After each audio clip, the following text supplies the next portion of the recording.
Bismillahirrahmanirrahim.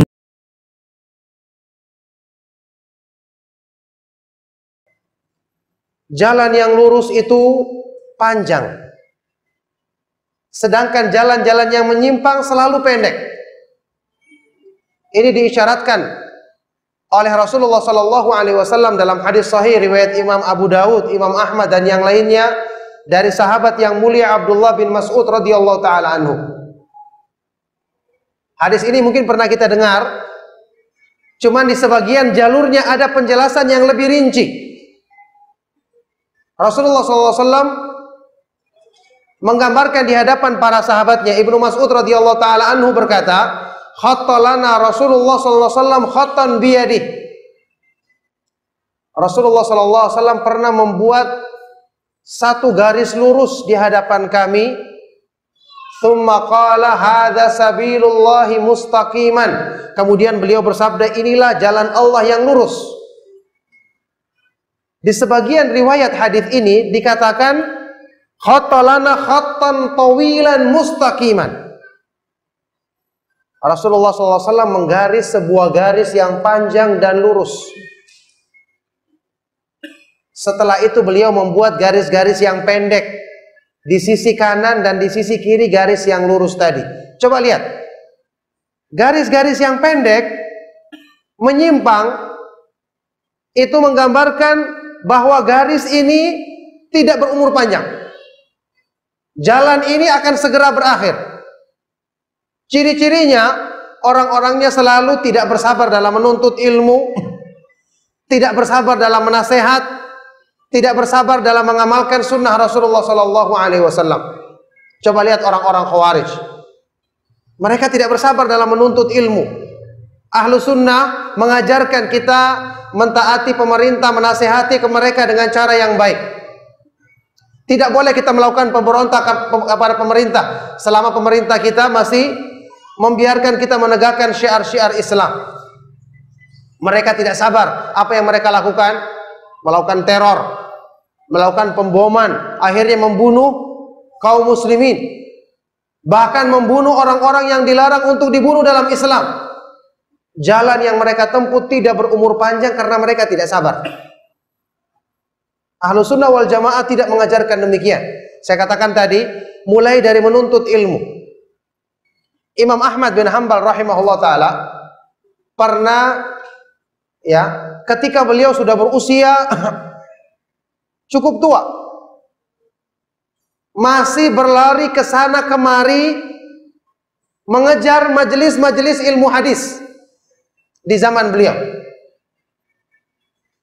Orang yang di zaman dahulu ketika orang itu menghadiri majelis ilmu berlari karena mereka rebutan untuk duduk di tempat yang paling depan. Kenapa? Karena dulu tidak ada mic, tidak ada pembesar suara. Para ulama itu berlomba untuk duduk di tempat paling depan supaya mereka bisa dengarkan riwayat dengan jelas. Satu saat Imam Ahmad bin Hanbal rahimahullah ta'ala kelihatan sedang berlari ke sana kemari. Ada salah seorang dari tetangganya yang mengenal dia, segera mengejar Imam Ahmad dan memegang bajunya dan berkata kepadanya, "Ya Aba Abdillah, ila mata taf'alu hadha?" Wahai Abu Abdillah, Imam Ahmad bin Hanbal rahimahullah ta'ala, sampai kapan kamu terus melakukan ini? Kamu sudah tua masih lari ke sana kemari menuntut ilmu, buat apa? Apa jawaban beliau? Ilal mamat, saya akan lakukan ini sampai saya meninggal dunia. Tidak berhenti. Jadi tidak ada tamatnya orang itu menuntut ilmu. Tidak ada dia telah mencapai finish sehingga tidak belajar lagi. Tidak dikenal. Ibadah itu sampai kita meninggal dunia. Allah subhanahu wa ta'ala berfirman dalam Al-Quran, "Wa'bud rabbaka hatta ya'tiyaka al-yakin." Beribadalah kamu kepada Allah sampai keyakinan, yaitu kematian datang menjemputmu. Bahkan dalam hal menuntut ilmu, tentu sudah kita sering membaca atau mendengarkan kisah-kisah keteladanan para ulama salafus saleh, para ulama ahlus sunnah dalam semangat menuntut ilmu. Al-Imam Abdullah ibn Mubarak al-Marwazi dari kalangan tabi'in yang terkenal, yang sangat tekun dalam belajar agama, menulis hadis Rasulullah SAW, menyampaikannya kepada umat. Beliau pernah mengungkapkan pernyataan ketika beliau ditanya, "Lau bu'itha ba'da mautika madza tasna?" Seandainya kamu dibangkitkan setelah kematianmu, apa yang kamu akan lakukan? Maka dia menjawab, "Atlubul ilma hatta ya'tiyani malakul mauti marratan tsaniyah." Saya akan menuntut ilmu lagi sampai malaikat maut datang mencabut nyawaku untuk kedua kalinya. Subhanallah. Jadi jalan ilmu itu sampai mati kita tetapi. Ini menjadikan seseorang yang telah mengenal jalan sunnah bersabar. Ingat ya, saat ini apa yang kita pelajari itu belum ada apa-apanya dibandingkan dengan fitnah di akhir zaman yang demikian banyak dan silih berganti datangnya. Pelindung kita ya, dengan ilmu yang kita pelajari masih sedikit. Subhanallah. Coba kita katakan, kita koreksi diri kita. Siapa di antara kita yang ketika membaca Al-Quran dia sudah bisa merenungkan isinya, sehingga setiap dia membaca Al-Quran dia merasakan imannya bertambah? Maaf saja, mungkin banyak di antara kita yang belum paham bahasa Arab, iya kan? Bagaimana kita merasa cukup dengan ilmu kita kalau sudah seperti ini? Padahal orang-orang yang beriman kita ketahui disebutkan dalam Al-Quran, Allah Subhanahu wa ta'ala berfirman, "Innamal mu'minuna alladzina idza dzukirallahu wajilat qulubuhum wa idza tuliyat alaihim ayatuhu zadathum imanan wa ala rabbihim yatawakkalun." Hanyalah orang-orang yang beriman adalah orang-orang yang ketika disebut nama Allah, apa yang terjadi?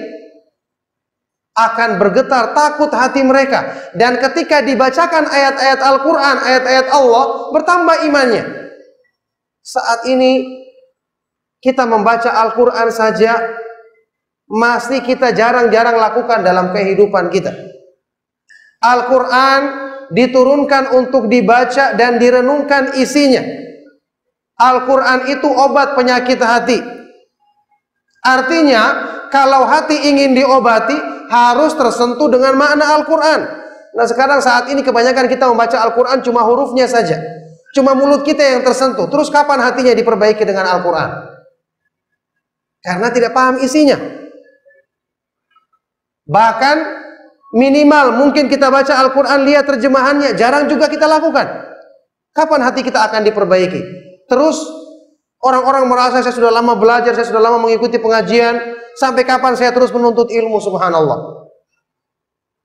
Jadi kita harusnya menyadari bahwa ilmu yang kita pelajari, yang dengan itu Allah Subhanahu wa ta'ala menjamin penjagaan bagi kita, masih banyak yang perlu kita benahi.